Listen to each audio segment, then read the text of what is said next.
مولانا محمد صاحب التاج والمعراج والبراق والعلم دافع البلاء والوباء والقحط والمرض والعلم اسمه مكتوب مرفوع مشفوع منقوش في اللوح والقلم سيد العرب والعجم جسمه مقدس معتر مطهر منور في البيت والحرم شمس الضحى بدر الدجى سدر لا نور الهدى كهف الورى مصباح الظلم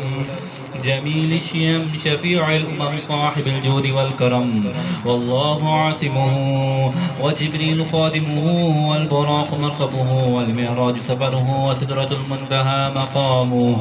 وقاب قوسين مطلوبه والمطلوب مقصوده والمقصود موجوده سيد المرسلين خاتم النبيين شفيع المذنبين أنيس الغريبين رحمة للعالمين.